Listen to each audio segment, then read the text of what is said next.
Muslim religion, as you know, started 1600s. Yes. And that overtook a large part of the Middle East and beyond. But, there were Muslims and Christians and Jews rubbing along pretty well, I think, actually, with the occasion. And it isn't until this actual state of Israel was set up that some of the most difficult problems arose, isn't that right? Well, it's difficult. They're both insoluble and immensely cruel. But it is, you said earlier about getting rid of them. That is the purpose. It's a very large part of it, actually. Whatever you see written by Israelis, or by many Israelis, the idea is they want them out. And the idea, of course, is to have a land which is free of I don't like saying this, but they regard the Arab, and particularly the Palestinian, as an Untermenschen, as an underclass. Mm-hmm. And it's grotesque, really, since, in fact, the very word comes, of course, from the Third Reich. That's right. And there's irony and great sadness that they should have such a view. But they really detest the Palestinians, and the people in Gaza in particular. And I characterize it, they see it as a sort of nest of black snakes, and they're waiting to sort of writhe underneath the fence and invade them. Quite extraordinary. But the level of hatred is unbelievable. And how you get back from this, I don't know. But it must be so. And the Palestinians must have their land and their living back.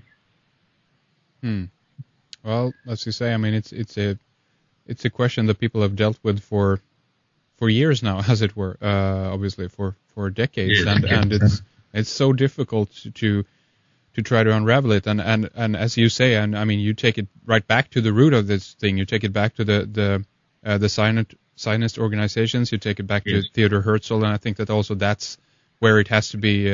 We have to start at that point to unravel this question and to try to find out and understand.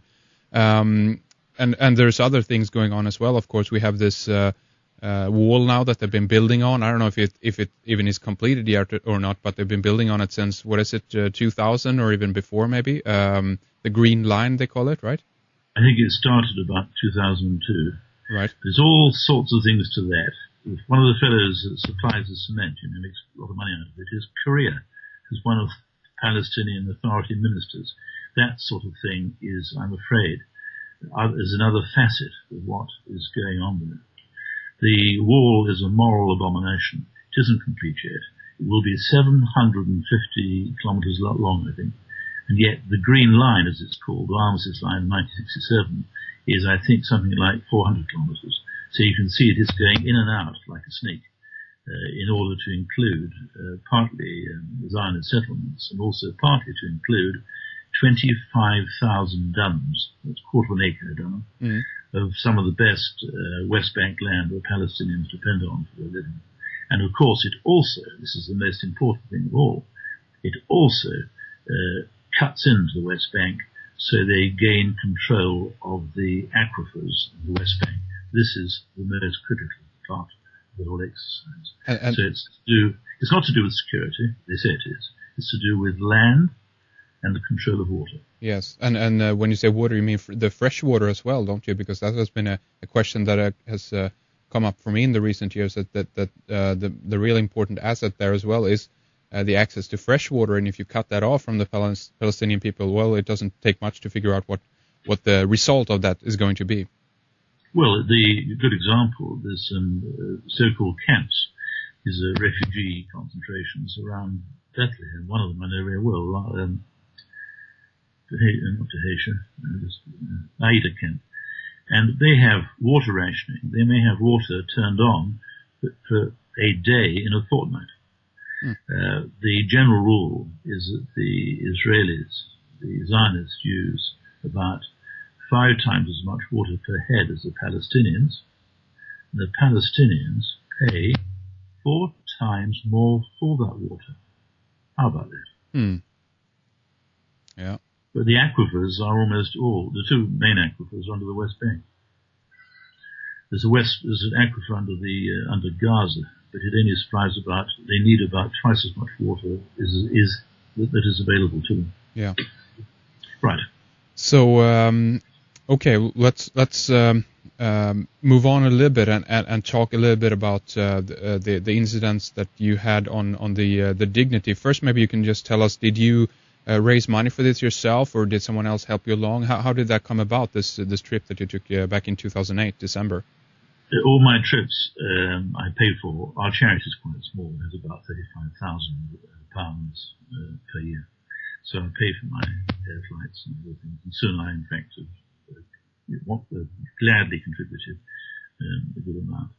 But I hurried there because of in February of last year, the Deputy Defence Minister of Israel, of the entity, a fellow called Matan Vilnay, promised a, inverted commas, greater Shoah to the people of Gaza.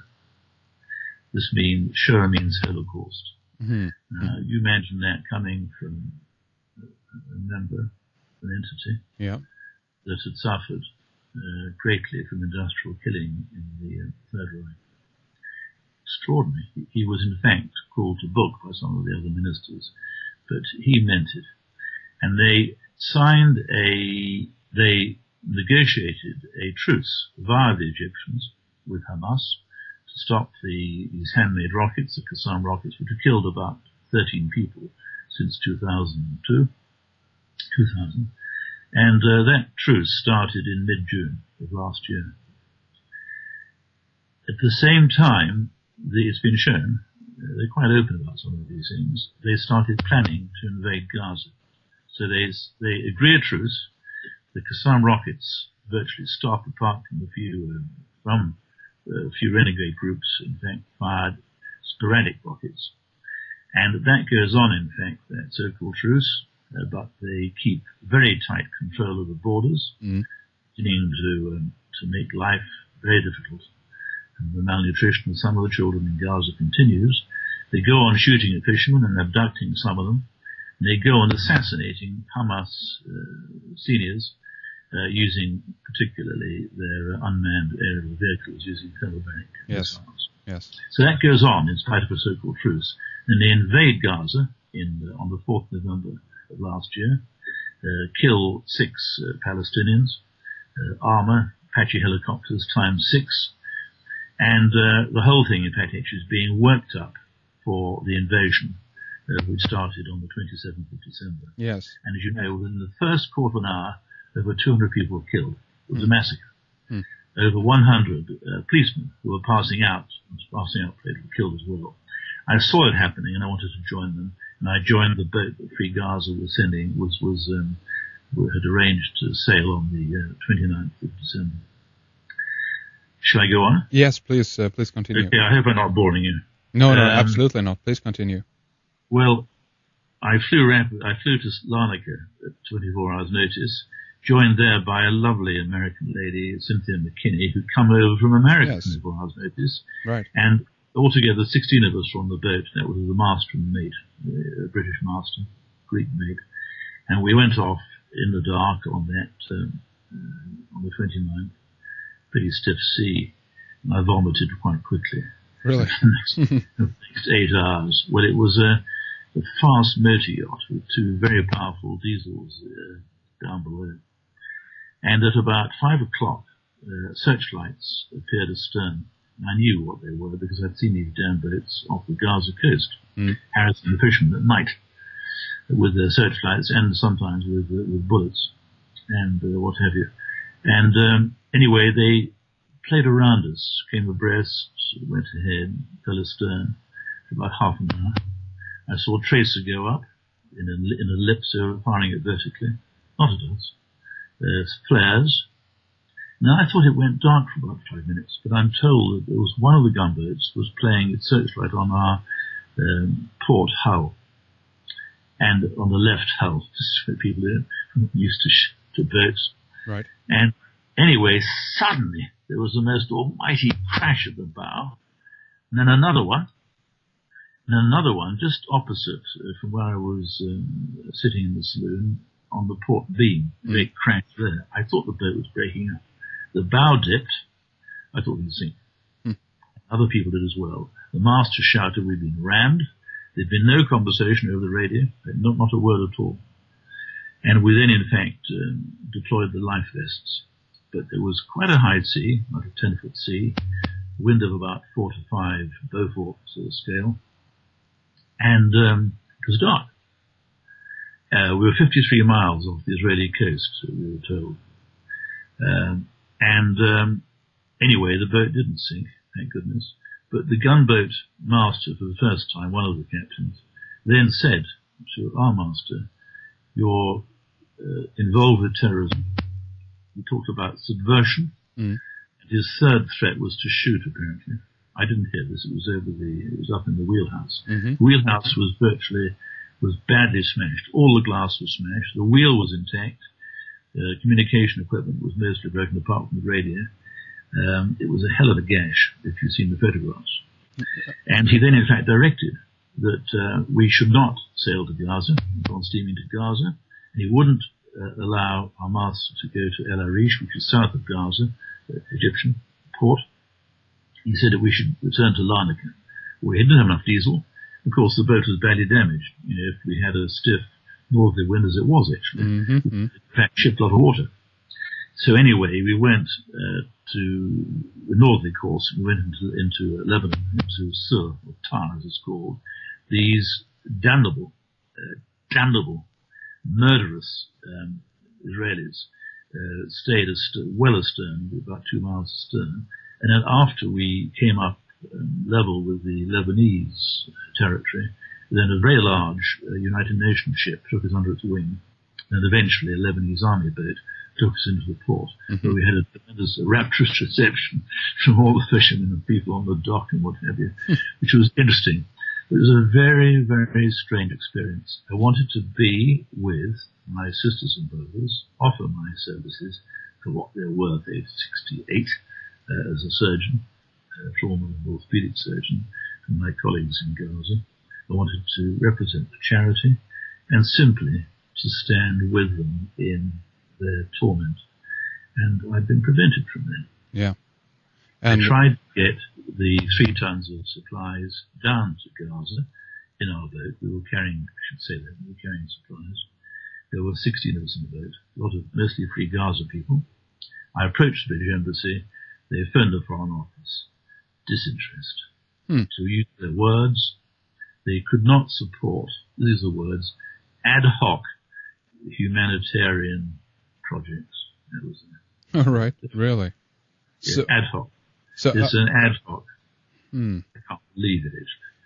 But that's it. I'm looking also here, David, at some of the pictures of the boat. I will have these linked up on Red Eye's creations as well, and these are just incredible to see these pictures here and how the damage that was done to the boat. And what's happening here now? Is this going to in some way be dealt with? Who's responsible here? I mean, this is people could have died during this incident here. They could. The thing is,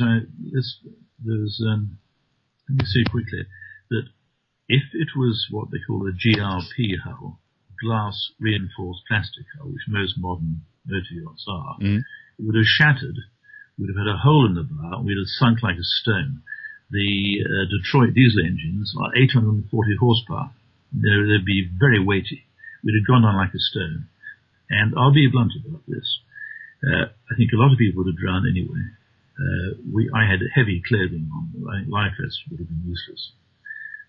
Cynthia couldn't swim, and one other lady couldn't swim either.